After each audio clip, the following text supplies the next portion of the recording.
Hey, welcome everyone to our educational webinar series in 2021. One of the biggest challenges we hear today from benefit advisors is how do we add new business and retain the business we have? One group in the Midwest was a selling machine. They added $2 million in annual revenue each year. The challenge they had was keeping the business they sold previous years. Another group on the East Coast shared that they need to find a creative way to generate new leads with employers in their market.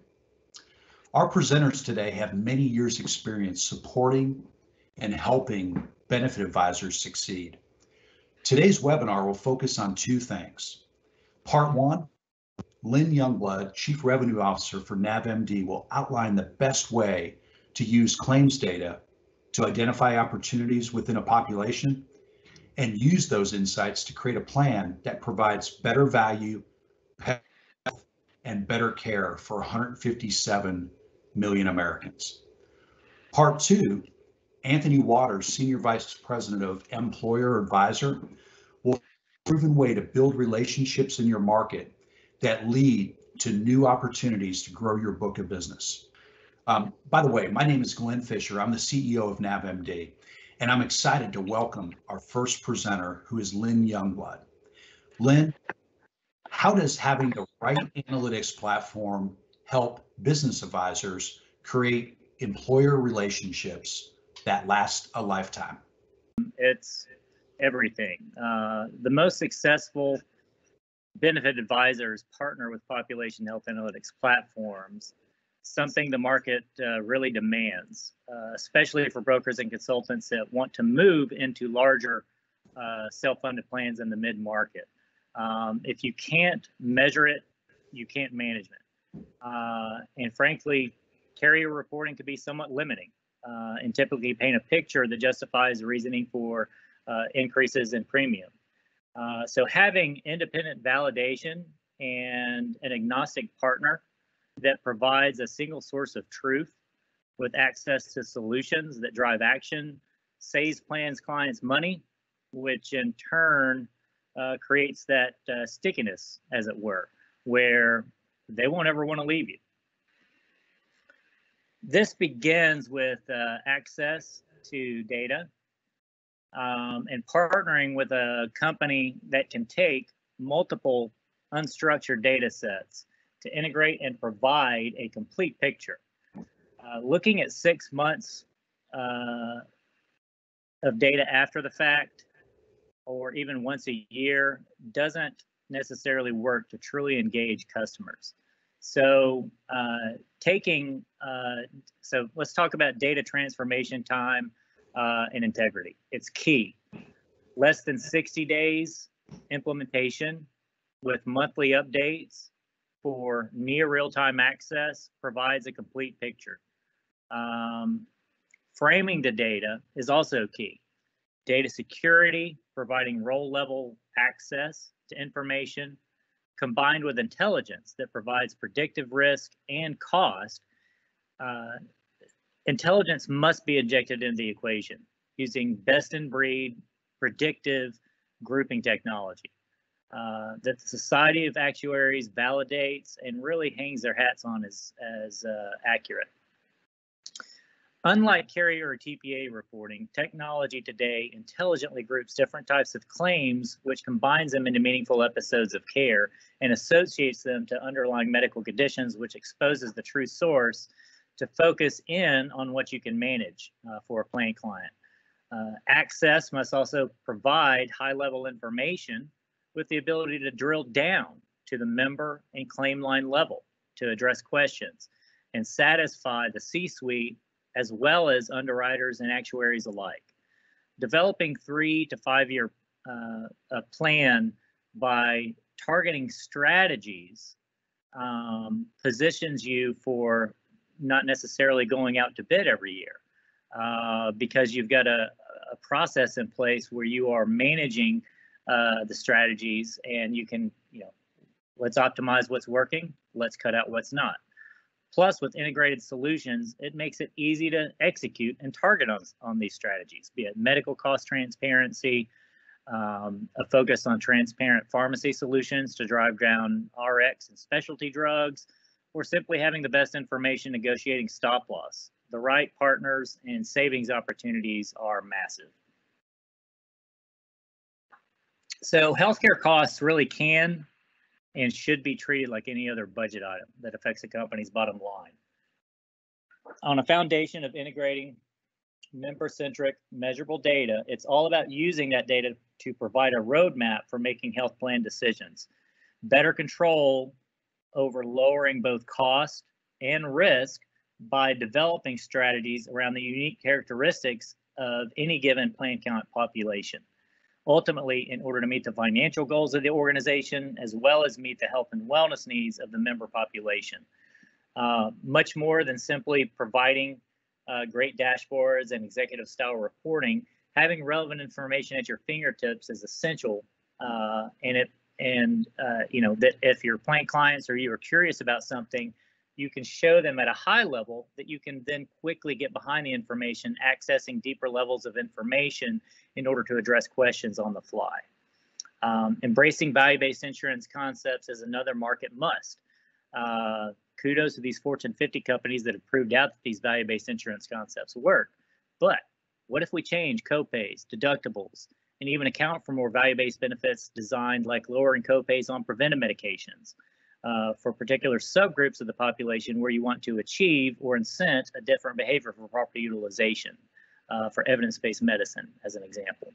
Moreover, data refreshment is on a monthly basis. That's key to tying back that business process of managing a health plan, offering unparalleled insights, and streamlining a process for you to demonstrate tangible opportunities, measure strategies to success with hard return on investment metrics, and concisely communicating the value of the strategies at play. So how are strategies impacting cost, risk, and improved adherence to evidence-based medicine protocols? With the right analytics partner, you can provide a comprehensive view of all the elements that contribute to the quality and cost of healthcare through a visualization layer that's predictive in nature and fine-tuned for making meaningful decisions about healthcare. Lots of data is great, but inherently data is dumb. So this is where the intelligence applied to the data is so important. The value of this intelligence layer is immense. Not only does it provide the true cost of conditions driving a plan to easily show the chronic disease burden of any given population, but also provides a predictive risk and cost for every member. Here we're taking a look at an example where a member has incurred claims over a period of time. On the left-hand side before, what we see is a traditional view of how claims are being brought together. So as an example, Bill Smith, diagnostic codes, NDC codes, so 3 claims associated with diabetes at a total cost of $780. 2 claims, pneumonia, $315, so on and so forth. You can see how this is bucketed around the individual, where you may say, oh yeah, Bill's got an issue with a foot ulcer. Not necessarily. So what the industry has done is to put these into diagnostic related categories. So you may be used to seeing these in carrier TPA reports where the claims are grouped into musculoskeletal, neoplasms for cancers. That often only includes the medical claims, so it doesn't give you a full picture. It's not that that grouping methodology is wrong, it's just not as accurate as it could be. And that's where this grouping intelligence layer on the right is so important. You can see the same claims on the left around the member, but it's distinctly giving you a more accurate view of what's really driving cost. The true cost of diabetes for this individual is $5,585 because it's including the foot ulcer, which is a complication of diabetes, along with the pharmacy costs. Severity, from a clinical severity standpoint, diabetic with a foot ulcer, not surprisingly, you're going to have a higher level of clinical severity. Is the episode of care active? Yes. If it's a chronic condition, it's going to reset based upon when the person was initially diagnosed versus a bacterial lung infection, which we see down below. Is it active? No. We've all had colds. We've all gotten over the cold. So versus a chronic condition, acute episodes are certainly going to have an end date and show you whether or not the episode is active. So all of this information ties together at the member level more seamlessly to give you a picture at the aggregate views that we're going to take a look at in terms of looking at a population.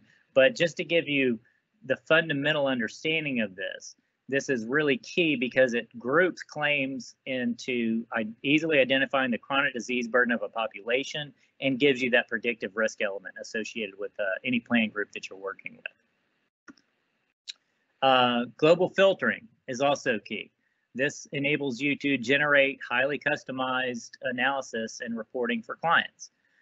Take an example for pragmatic use. If you take a typical aggregate report that shows enrollment cost, PEPM, PMPM, medical versus pharmacy. Well, what if you take that report, but instead you want to look at males over 55 that are employees and diabetic, emerging into a high level of risk on the PPO plan? Well, applying that same cohort filter against that aggregate report gives it a completely different meaning. It becomes a trend for that emerging risk population. So expand this same type of filtering methodology to other reports, claimant reports, providers, even plan models. This flexibility is key in determining where each subpopulation has opportunity for tailored communications and tracking them for return on investment once the strategy is in place.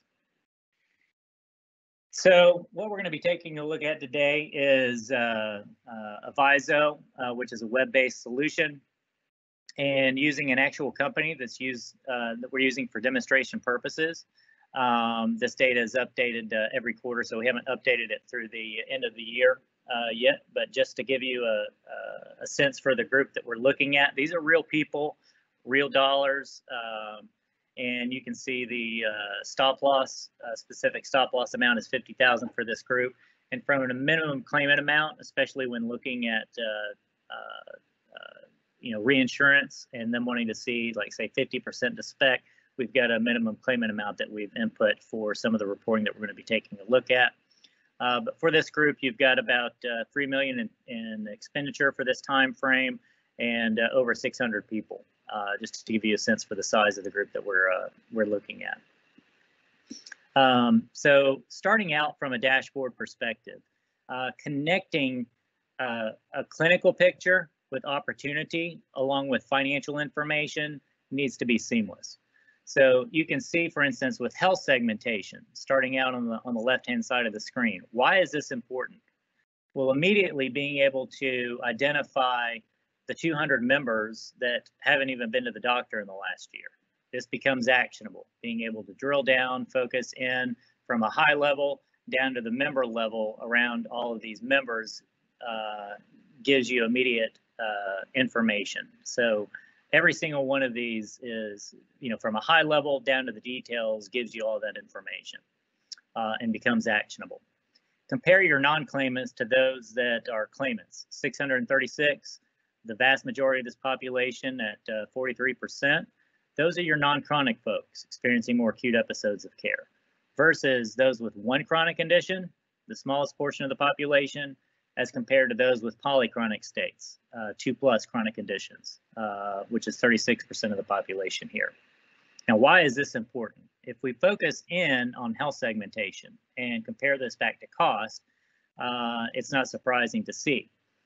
If we're looking at this population from a comparison of cost, you can see that those with 2+ chronic conditions represent the vast majority of expenditure, followed by your chronic disease folks, then followed by your members that are non-chronic, and then of course your people that aren't costing you a dime because they aren't going to the doctor.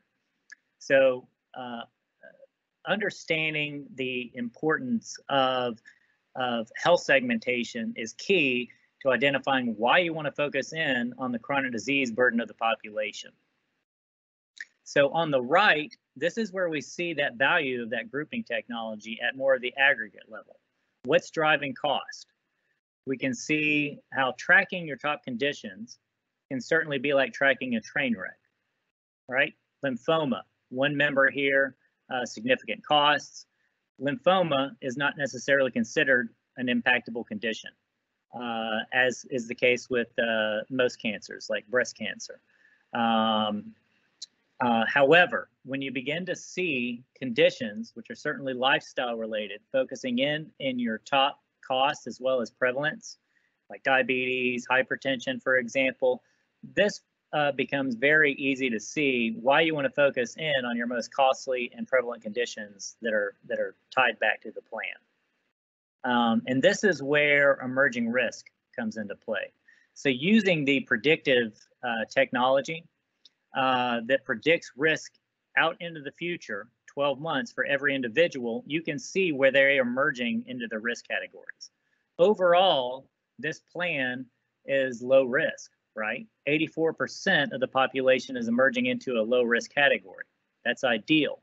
However, 7% is merging into a mid risk as well as a high risk category, and 1% is already very high risk in terms of this population. Now, connecting emerging risk to lifestyle related conditions, this becomes more of your impactability index, right? Where do we see the most emerging high risk and very high risk or emerging mid risk as it relates to this population in terms of the number of people as it relates back to cost? Hypertension, followed by diabetes, hyperlipidemia. So quickly identifying where your chronic conditions, where you have the most costly and prevalent conditions, is helpful to determine where you can begin to focus in on what's manageable within the population. Now, the planned cost versus budget, this is also where we're tying in a lot of the financial information as well. And whether or not the data feeds populate the budget amounts, or those are input by a user, this is important information to capture in terms of, what is our budget by month, that then we can see translates back to, graphical representation for ease of showing an employer kind of where we're at based on the dollars we've budgeted versus our actual expenditures. However, focusing in on subgroups of the population, this is where this information becomes so important. So as an example, with global filtering technology, this allows you to capture cohorts. So in this example, I'm just going to track through our diabetic population and create a cohort specific to those diabetics. So once I create and use, in this case, now you can see the picture has changed. Right now we're looking at the chronic disease burden of just the diabetic population, where we can see that there are no non-claimants here versus the health segmentation, and then associated with the population in this time frame, what their lifestyle related conditions are. This also changes your plan cost versus your budget. So as an example, it's not surprising to see higher PEPM and PMPM values associated with your more costly and prevalent conditions. And this is where this information also ties back into this risk. So as an example, and in this case, what defines risk as compared to a benchmark, in this case based on the millions of lives in the NavMD benchmark database, you can see where your diabetics are much higher than the average bear.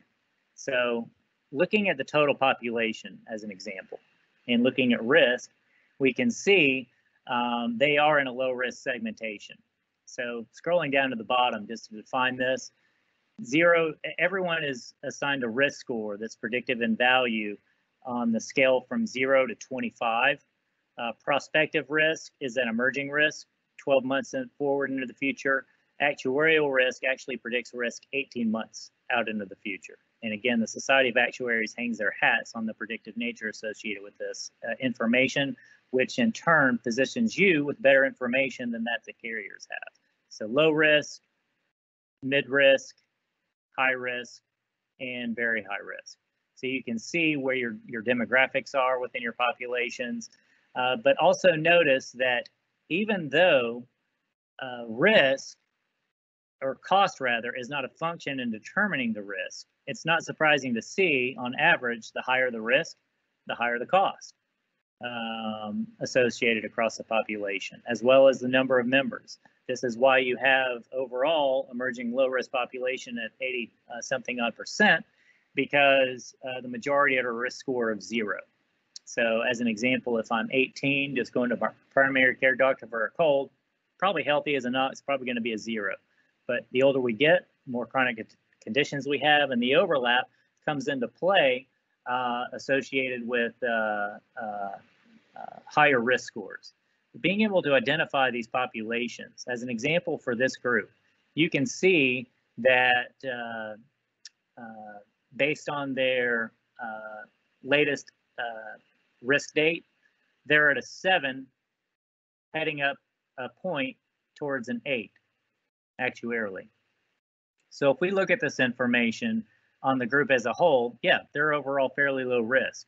But even using the benchmark values associated with smaller groups for normalization, that's a jump of about $200 per member. Now, if I go back to that diabetic population that we were looking at,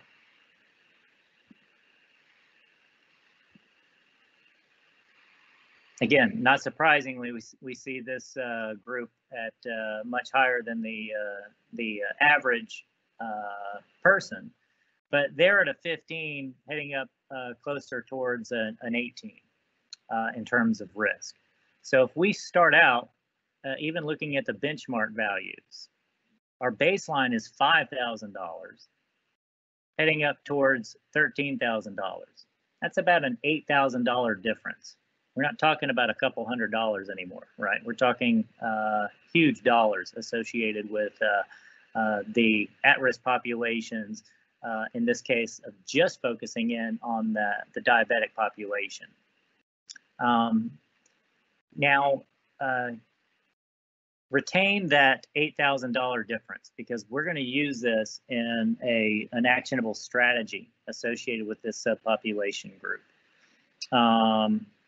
But also what's important to be able to understand here, and I'm just going to go back to the total population, is your lifestyle condition overlap. So looking at particular conditions, so in this case, since we know hypertension and diabetes, if we just focus in on 2 of the most costly and prevalent conditions, we can see, and let me sort this by high to low based on cost, that, in this case, these 17 members with diabetes, $2,600, those members with diabetes and hypertension at $1,938, which is a lot higher than that of just having hypertension alone. But having chronic condition overlap, and especially if I include in some of these other related, like cardiovascular disease, which heart disease is certainly a risk factor of both hypertension and diabetes, that if we look at the costs associated with this group, we can see how it is much higher, as an example. So again, being able to understand not just the health segmentation, but the overlap of chronic conditions is important to justify why you want to focus in on these target subgroups. So in this case, how do we do that? If we focus in on these populations here,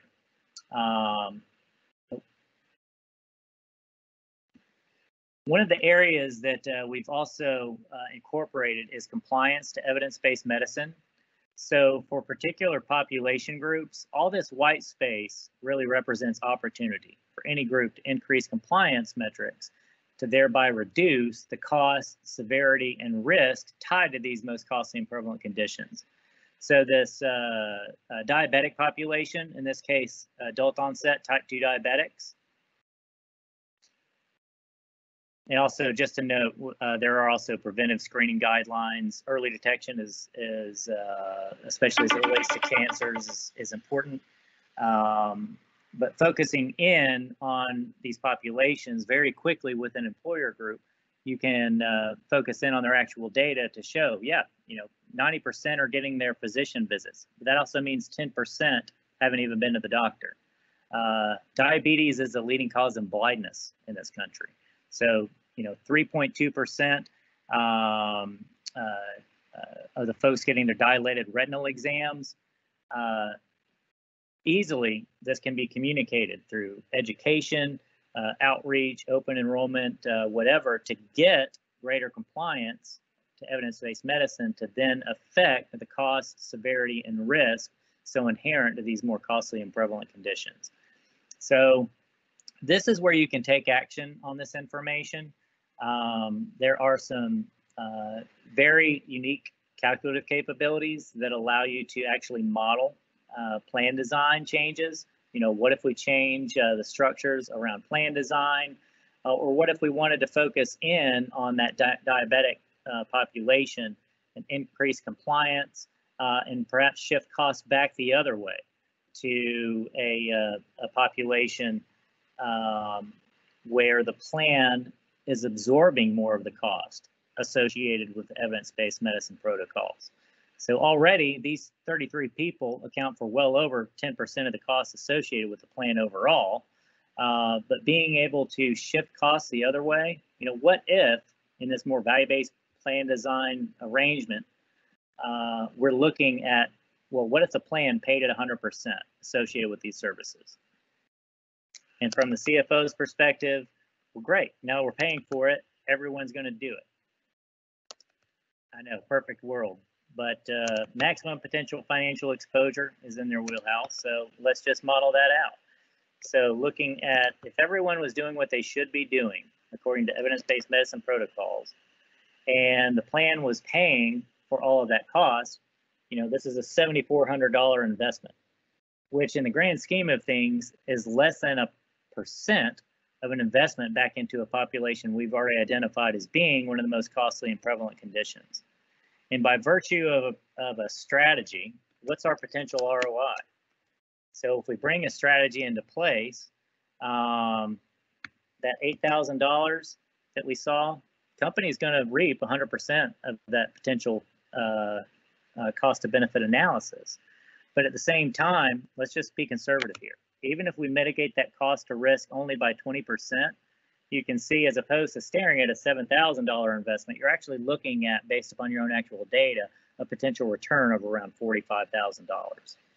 All this information ties back into the overall plan design recalculation, where you can see they've modeled some changes, still cost shifting, right? Virtually doubling every aspect of their deductibles and out-of-pockets. But being able to model this becomes key, down to members affected, who and by how much savings, how many members are impacted. The plan modeling becomes key, so that when you're pointing this information out, great, you've shown me my diabetics are out of control, they're not doing what they should be doing, and we're engaging in some plan design. What do we do with that information? That's where this information comes into play, with things like plan design and integrated solutions partners. Now, just scratching the surface here with some of the information, if there's one report and you do nothing else with such a system as looking at your high cost claimants, this information is invaluable as it relates to stop loss negotiations. Just to give you an example, if we're looking at those that are 50% to spec in the analysis, you can see the 9 or 10 people here that have gone over that attachment point, down to who and by how much. But this also gives you better information around what are they dealing with in terms of their conditions.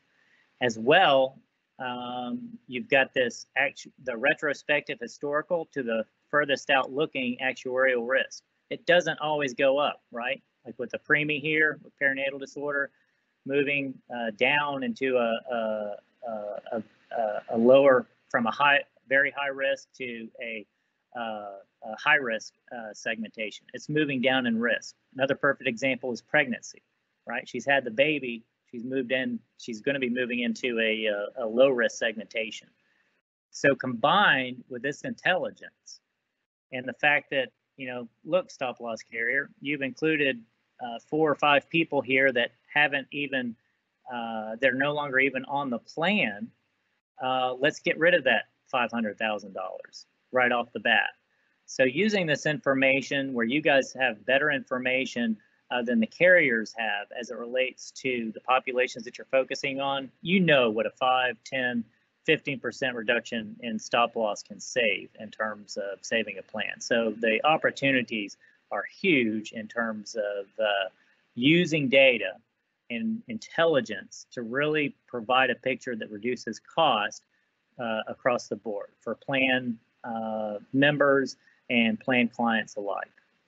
So I know we only scratched the surface with a few key analysis, but I hope this presentation has been informative for how others are using this type of information in the market to make meaningful decisions and drive down costs for plan clients, which helps you win business, keep business, and really dominate your market. And speaking of clients and how they find the best partners to work with, Anthony Waters will now dig into what he is seeing from a digital standpoint in the market and the shift that is occurring with the way that employers search for solutions and evaluate brokers. Awesome. Thanks a lot, Lynn. I appreciate the introduction. Basically, just wanted to kick off. So we're going to be talking a little bit about some foundational components for growth in a new age. And so to set the table, for those who don't know us, we're an industry aggregator similar to some of the companies you see above here, but in the insurance broker space. We've brought data and technology into the broker search and evaluation process to help employers. We've learned a ton about employer patterns, behaviors, and their expectations along the way.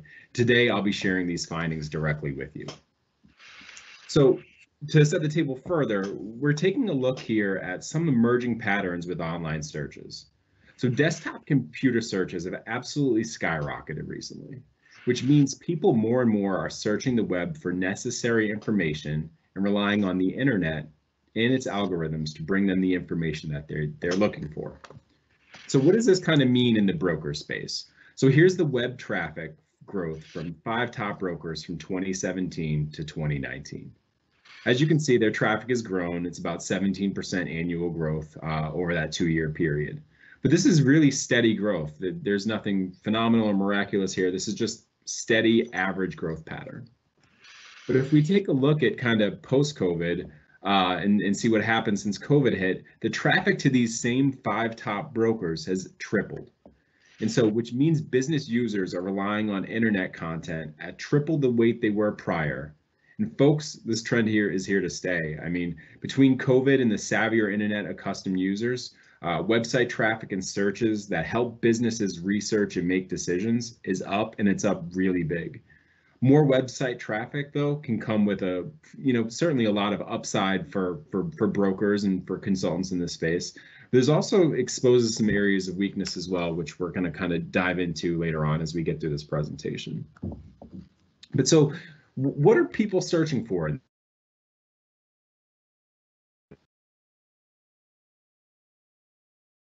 And see kind of buying population look for. So we're going to take an example. We'll take a look at the keyword health insurance broker. And on a monthly basis, there's 2,600 searches that are being conducted for this keyword. And this is just one specific keyword. And of those searches, that translates into really around about 1,700 estimated clicks that will come from that keyword. And these are predominantly from desktop or actual kind of business users, which are really the users you want to be finding you. And these search terms have a high click rate, which means it's not someone just skimming the internet like they would if they were looking for a restaurant listing, a barber, or salon. These are people who have high interest in an objective to find information or a solution to fill a need, aka valuable potential prospects for you, or people you want to come across your information or your value proposition when they're searching.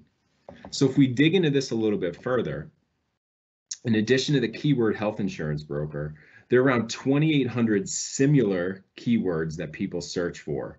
Also, such as like group health insurance broker near me, small business health insurance broker. There are millions of searches monthly just for health insurance brokers and variations of those keywords. What's more is that these keywords are incredibly difficult to rank for. So if you see this chart over here on the right, it shows you kind of the difficulty of ranking for these and how costly it is. These are both very difficult and very costly things to rank for, which again correlate to the value of being seen and found by this audience in their prospective intent from these searches that they're conducting. So if we jump a little bit outside of kind of just Google traffic in those keywords, and we look at more so kind of what we're seeing on our platform, and these are from people going to www.employeradvisor.com and looking at brokers. We had over 50,000 targeted specific broker searches conducted by employers, with over 70,000 users researching brokers on our site. And this is specifically business insurance buyers looking at either employee benefits, voluntary, or P&C brokers. So the truth is that employers are actively searching for brokers online and in very high numbers. The fact is relationships just aren't everything anymore. So we're going to kind of talk a little bit about kind of the organic side and the trends I see from organic search results. And organic search results, for those who don't know, are when someone goes to, say, Google and they type something in like new insurance broker, for example, or they type in employee benefits consultant, Boston, Massachusetts. The most common theme that I see is most agencies get 90% or more of their total website traffic by their company name searches or different derivations of their company name in their location, meaning they're only being found by those who already know about them, and they're probably just looking for their phone number, a little bit of information that they lost, or were told about them, meaning they heard about them from a referral from a colleague or a friend and they're doing some research, or those who are actually looking for jobs from them. So the challenge is they're not being seen, or they rarely are being found by users who are searching for keywords, signaling a potential intent to be a buyer or a researcher. So I guess a smart question that any of my broker friends on this webinar could ask their marketing teams is, what % of your traffic that you're getting right now is from this audience, and from the right audience, right? Like, because not all web traffic is created equally. Someone going to Google and typing in insurance broker Boston, Massachusetts is a much more valuable prospect than someone typing in employer advisor Nashville, Tennessee. Because one, they already know about me, and in the other one, they're looking for to create a prospective buying relationship with someone who can help them. And so being found where and when an employer is actively looking is probably the most valuable time to be seen, because it signals intent for that employer or kind of insurance buyer, and it signals that they're actually looking to validate, evaluate, or research options. And so kind of what I like to talk about next with some of the agencies who partner with us is really the importance of an online reputation and a perceived local presence, especially for the bigger broker firms. So of all those searches that we talked about and we showed about being done, what do people find when you come up in a search on Google? The first thing, as you can see here, is whether or not you have Google reviews or a Google business page with customer feedback.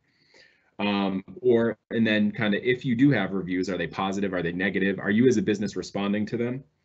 And so people are used to using reviews to help them make decisions now more than ever. And it's how people are accustomed to perceiving trustworthiness and quality. And you can all thank Amazon for that. But I myself, for instance, won't even watch a movie on Netflix unless it has like a 90% customer feedback rating, even if it came from a recommendation from a colleague or a friend. So I will actively pass on a recommendation from someone I trust if the other customer feedback is not meeting expectations, or there just simply isn't any customer feedback.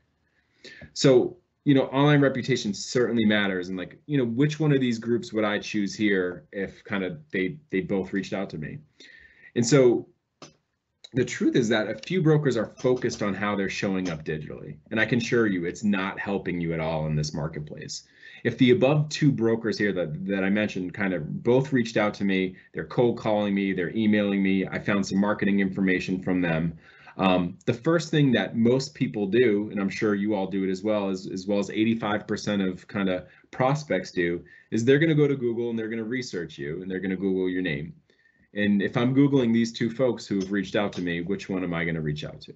It's probably the one here who has 15 5-star reviews from their customers versus this person who has no customer feedback. And so, I can tell you from confidence that, it is just a very valuable thing in this space, in this day and age, with all the searches that are happening, for when you're being found, to have the most valuable information and the best kind of reputation to these end users when they're finding you.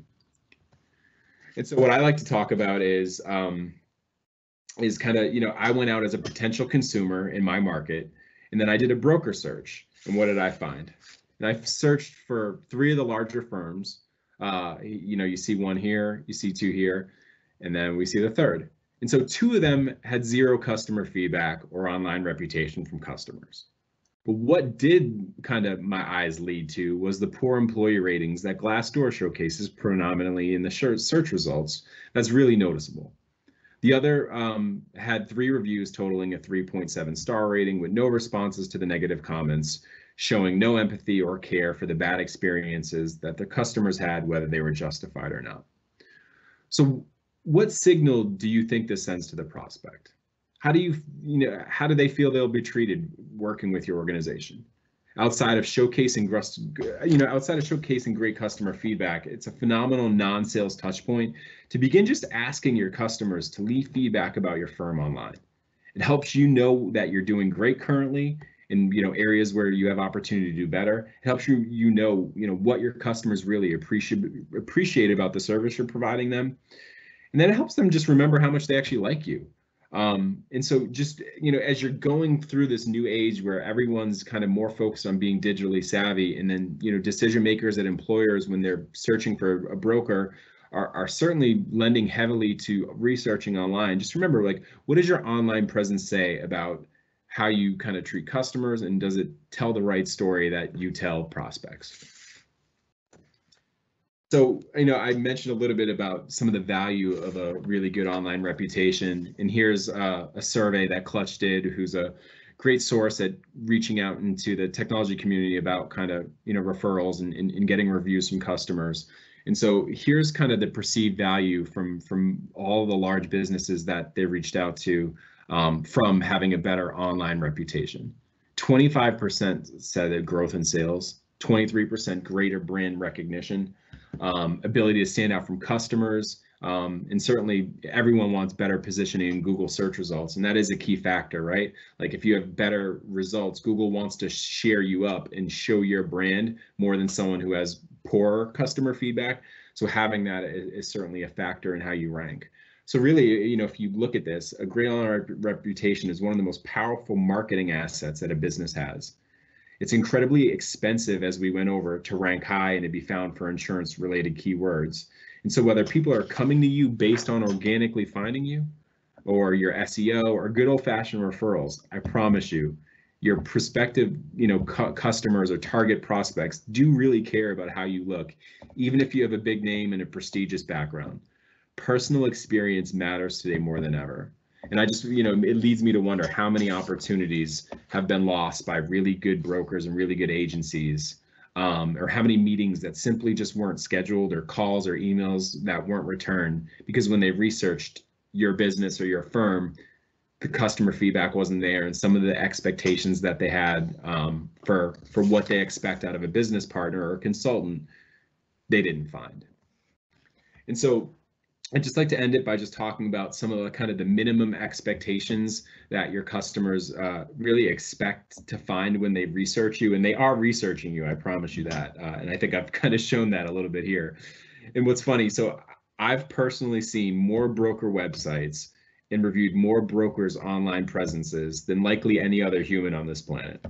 And in my research, I've found that only about 5% of the firms are actually meeting the expectations their prospects have of them. And I get it, right? Like I completely get why, you know, a lot of firms and brokers aren't doing this.